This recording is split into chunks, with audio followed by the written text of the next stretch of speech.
Hey everyone, it's Ben Thompson with the Tinnitus Relief Podcast, and we're back with Tamara to discuss her tinnitus journey. We recorded another podcast about 6 months ago, and since then, Tamara has some updates for us. Tamara developed bothersome tinnitus just over a year ago and has been working with an audiologist on our team at Treble Health with sound therapy and the one-on-one expert care. So part of what we want to showcase is different types of tinnitus and the journey over time, some real in the moment shares of what is it like to be 1 year into managing this challenging condition, what have you learned over time, etc. So Tamara, with that in mind, tell us, just zooming out for those who haven't watched any of the previous podcasts with you, Yeah. where did you start with this condition and what has happened over these 6 and now 12-month checkpoints of getting help? I first developed tinnitus in March of 2022. I had a head trauma, and about a month after I hit my head, I started getting some ringing in my ears. And when I went to an ENT, I found out that it was tinnitus. At first, it was, there's not much we can do.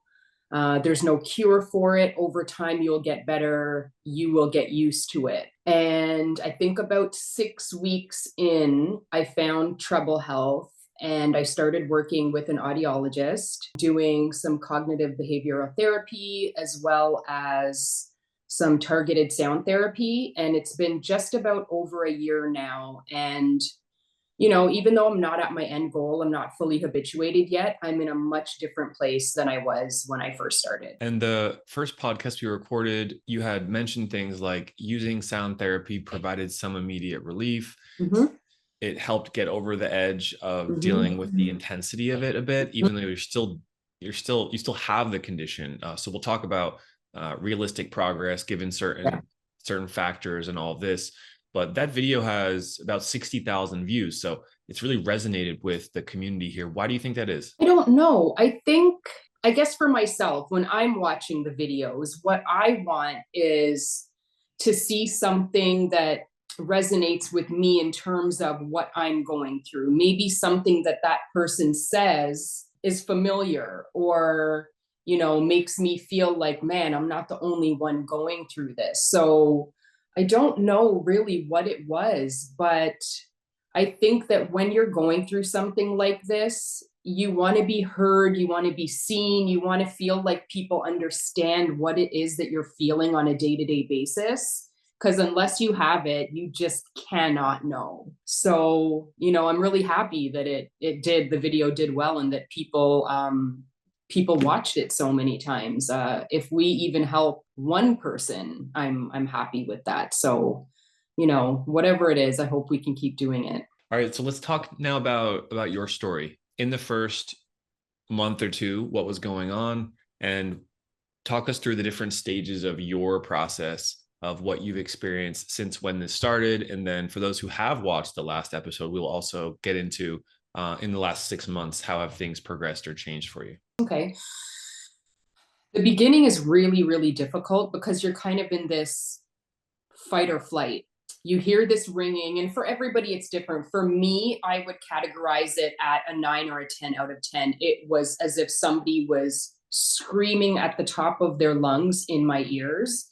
I was hunched over, I was crying, I couldn't eat, I couldn't get out of bed. It was that bad. And in the beginning, it was kind of just like, do whatever you can do to take the edge off. And I found a couple of videos on YouTube. When I would play them in my headphones, it would kind of just take the edge off enough that I could gather myself. And then when I started working with Treble Health, it kind of fed into that same idea. So once I started with my audiologist, we kind of worked through the emotional side of it. So once you can figure out how to kind of pick yourself up and gather yourself enough that you can take the information that they're giving you, that's kind of step one. Once you get over that fight or flight, once you get over the fear of the unknown about what's going to happen and what your future is going to look like, then you can kind of start doing the work. So once I started doing the work with the audiologist, which consisted of kind of focusing my brain on something other than the tinnitus? Can you go outside and take a walk? Can you maybe read a book? Can you, I started painting by numbers, anything to kind of try to get my mind away from the noise. And then I was introduced to the maskers, which are like little hearing aids, which provide targeted sound therapy right into my ears. And once I could take the edge off of that screaming, then I kind of felt like I could see a light at the end of the tunnel. Like, okay, I can get out of bed today. I can go do groceries, or I can say yes to all of the things that I haven't been saying yes to. So for me, in the beginning, I think managing friendships, relationships, and work were really, really tough. I stopped working. I stopped going out with my friends. I couldn't bear to be around anybody at all. I just wanted to be by myself, locked in my room and left alone. Once I started working through those feelings, it was like, okay, let me dip my toe in the water. I'm going to say yes to coffee today with my girlfriend because maybe it's going to help me kind of get out of this funk. And I think one thing I had to work through was, it's okay to say no if you really don't want to do something. But once you realize that getting up and getting out is going to be better for you, then that opens up everything else. Like, yes, I can go out for coffee today. Yes, I can, go to my child's basketball game, which is one thing that I couldn't do in the beginning. I couldn't take the stress of the basketball and the sneakers scraping and the whistling. Like, I was afraid to do anything. So once I got past all of that and I started doing little things, then it kind of led me down the road of just getting back into normal life. When we last spoke, I think I said that my tinnitus on average was like a 6-ish out of 10. Now, 6 months later, I would kind of say on average, I'm at a 4.5 on any given day. So it doesn't sound like a lot, but it is a lot. Those little strides make a huge difference. So now I can really say I feel like I can see the light at the end of the tunnel. This is a short interruption from today's video to announce the tinnitus quiz. If you're watching this video, there's a good chance that you or someone you know has tinnitus. We know how much tinnitus can impact your daily life, and we're here to help. Visit tinnitusquiz.com and take a 2-minute quiz to receive personalized treatment plans that have helped hundreds of people learn to manage their tinnitus. Start now at tinnitusquiz.com. Talk to us about the rate of change here. How much time does it take for this to shift? And many people here will say things, whether it's in the comments or reaching out to us like, well, I tried sound therapy for a few weeks and I don't know, it didn't do that much, so I stopped. Talk to us about your knowledge, your perspective on what allowed you to commit to the process, and what did that process really look like? What did that program look like for you? It's really frustrating sometimes when, you'll watch a video or you'll read an article and someone says, oh, my tinnitus is like a 2 out of 10 or it's a 3 out of 10. And it took me a month to habituate. And you're like, what? A month? So you get frustrated because that's definitely not what my process looked like. For me, it has been just over a year and it's been extremely slow going, but always going, it's always getting better. So, like I said, I started at a 9 or a 10 out of 10, and now I'm at a 4 and 4.5. So, it can take, for me, it kind of feels like every couple of months there's a shift, but that shift is only going to happen if you're consistent. If you stop using your sound therapy, if you stop doing your CBT, you're not going to get the results that you want. You have to be consistent. You have to use your sound therapy every single day, even on the days where you're tinnitus. You wake up, you're like, wow, today's a great day. Maybe it's a 2 today. You still have to put in your time with your sound therapy. Your brain is a pretty powerful organ. And if you're trying to fight it, you've got to maintain consistency. So I wear my maskers every day. I listen to my sound therapy every single day, whether it's a good day or a bad day. So yeah, I think consistency is the key, no matter how long it takes, because you're going to be headed in the right direction regardless. You're going to get to your end goal. Mm. And tell us about the day-to-day of your habits or your schedule. How do you incorporate protocol of sound therapy or different mental reactions, different behaviors? What does your daily schedule look like? And maybe discuss how that might be applicable to the majority of others. The first thing I do when I wake up before I even get out of bed is I pull up like a morning meditation just to kind of get my mind right. No matter what my tinnitus is doing, I listen to meditation every single morning just so that I'm getting out of bed on an even keel. Once I do my morning meditation, I mean, I'm a mom, I'm a wife. There's tons of things that we have to do every day. I have to get up, I have to get my kids to school, I've got to do breakfast and lunches and all that kind of stuff. I'm lucky in that I don't have to go to work right now. So when I'm done getting the kids out of the house, I come home. And actually, Dr. Ben, I do your 7-day meditation challenge. Like I do it over and over and over because it just helps me focus. It helps me get my mind right. It helps keep me calm. It reminds me to breathe. And then once I'm done that, I will, I try to incorporate. I mean, during the winter, I haven't been walking, but I'm a huge walker. So now that the weather is nice, I'm up and I'm out and I'm walking an hour, sometimes 2 hours a day, whether it's listening to a podcast or just enjoying the noises outside. I go out and I take a walk just to get some fresh air and clear my mind. During the days, as long as I'm busy, I'm usually okay. My tinnitus sometimes can still there are days where it does still feel unmanageable. And on those days, sound therapy is key. I have to have my sound therapy in at least to take the edge off of it so that I can continue doing what I'm doing.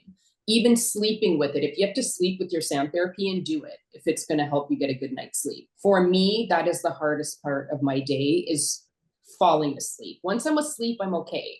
But falling asleep is really difficult for me. So the same way that I do my meditation in the morning, before I go to bed, I make sure to put my phone away at least an hour to an hour and a half before I'm going to sleep. And I do a nighttime meditation as well as a nighttime breathing activity. So those are my constants, is meditation, breathing, and walking. Love that. It's very tactical. I think sometimes we need to share the daily practices, the tactics, because first step is to understand there is hope. There are things you can do. There is a way to reduce and improve tinnitus over time. You've addressed something important, is that many listeners in our community here have very difficult tinnitus, and they may not experience, significant reductions in a matter of days or weeks. But your story and our knowledge in the community says that's okay. That does not mean this won't work for you. That does not mean there's not help out there. Stick with it and understand the science here, that we know the full treatment window here is often between 6 and 18 months. And that's not rare for this to extend over a year of working on these methods and seeing slow, gradual shifts. What are your thoughts on just mentally preparing for this ultra marathon? And maybe at the beginning, we were in more of a sprint mentality of, I need to try pills, herbal supplements, anything quick that's going to get rid of this. How did you shift over time to more of this ultra marathon perspective? I mean, the shift in perspective happens because you have no choice. The tinnitus is there, so you have to adjust to it. And working with my audiologist, Dr. Tracy, who's awesome, by the way, shout out to Dr. Tracy. I think for me, she was one of the biggest keys, because when I was going through those moments where I felt like, am I doing something wrong? Why is this taking so long? I'm doing everything that you're telling me. There's days when I don't feel relief, or I feel like I take 2 steps forward and another step backwards. Tracy would always remind me that where I'm at is perfectly normal, that I'm heading in the right direction. And, everything that she said to me happened. She's like, if you just keep doing these things, it is going to decrease, and it would. And then there would be times where I would go through a spike, and we kind of like to reframe that and say fluctuation, because spike seems to have like a negative connotation. So anytime I would go through a fluctuation, and it would be 3, 4, 5 days, where it was really bad. And I'm like, oh my gosh, what am I doing wrong? Is it my fault? You go through this emotional turmoil. And you're like, is it really going to go away? Is it going to stay like this? Is it going to come down? And inevitably it breaks.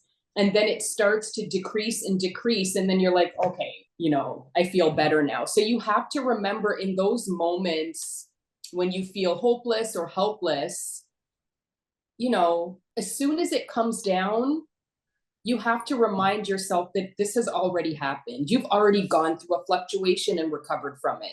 You've already gone through the 8 or the 9 or 10 out of 10, and now it's at a 6. So that 6 eventually is going to turn into a 4. That 4 out of 10, it's eventually going to turn into a 2. You just you have to remind yourself that all of the work that you're putting in is eventually it's going to pan out. Love that. Let's get tactical again on sound therapy, because many individuals will hear us talking and they will say, oh yeah, I'm doing sound therapy as well. I have YouTube playing. And we say, there's different degrees of sound therapy, its effectiveness, what technologies are you using to play the sounds, as well as which sounds are being played. So how would you describe your experience using sound therapy with some simple free apps or YouTube videos, and then with the technologies, with the physical devices that you ended up using, to someone who's new to this? How would you explain that? In the beginning, I was, whatever I could get. I would go on YouTube and I would just put in tinnitus relief, and all of these videos would come up. And you kind of just try to find one that works for you. And in the beginning, what I was doing was I was trying to find a sound that would completely obliterate what I was hearing, not realizing that that is not what we want. What Dr. Tracy taught me was the difference between mixing and matching. Or masking, I should say, mixing and masking. What we want to do is we want to mix. So I have my treble maskers. They look like little hearing aids. They are directly into my ear and they play pink noise. So you want to have the level of the noise playing, but you still want to be able to hear your tinnitus. You want your brain to acknowledge both. So you don't want to have a sound playing that is completely covering the noise. And that's what I was doing in the beginning. That's where I was going really wrong. So having the maskers in, it is targeted into my ear. It's playing pink noise. You can adjust the sound levels to your tinnitus. So I always have mine in the background, just below where my tinnitus is, so my brain can acknowledge that both things are happening at the same time. Do you have them right now? Could you show us what they look like? Yeah. So they're tiny little hearing aids. They fit in the back of your ear. They slip into your ear. I don't think anybody has ever told me that they notice them. You can barely see them. They're tiny. They're so comfortable, and they hook up through Bluetooth to my phone. So if I do want to play something from YouTube or I want to listen to music, I can do that. They also will take a call if my phone rings, which is great. But more importantly, they're delivering the targeted sound therapy directly into my ears.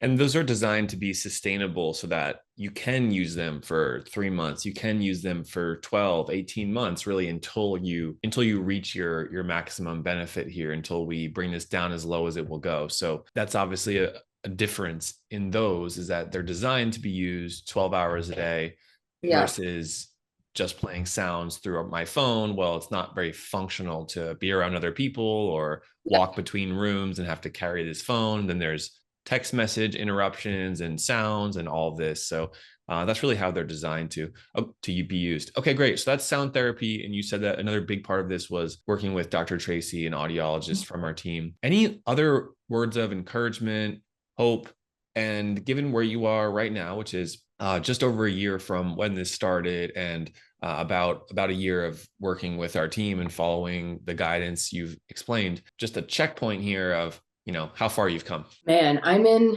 such a different place than I was a year ago. I can honestly say that I feel like I'm on my way back to being what my normal was. I still have tinnitus. I'm still not fully habituated. I still have some ways to go, but I feel like everything's kind of falling back into place. So, my advice would just be, man, just try to hold on, try to have some faith, get help, because it sounds like a simple thing. It sounds like, do some meditation, do some yoga, go take a walk, listen to some sounds. But if you don't have somebody who is knowledgeable, I think it's going to take you a much longer time to habituate. Had I not found Treble Health, I don't think I would have been in the place that I'm in now. So, I would encourage anybody who's watching or listening just to get some help. And, you know, it may take you longer than you want, but I think it would take you longer if you did it on your own. So don't be afraid to reach out for help. Just, you want your life back. You want to be able to live. You want to be able to do all the things that you were doing before. So just bite the bullet and get the help. Mm. And essentially, you've been following tinnitus retraining therapy under our guidance. And I was recently reviewing some research that looked at the benefit, the treatment effects of tinnitus retraining therapy. And it shows that there's this compounding effect, that the work that you did in the first 3, 6, 9 months here is compounding, so that as the next 6, 8, 10 months proceed, the impact of tinnitus, the percentage of time it's in your awareness in an average day, and often the volume level too, will get better and better over time as these months pass. And it's based off of the work that you've already been putting in. So that's an important point here, is that independent research has validated and shown the effectiveness of this treatment Yeah.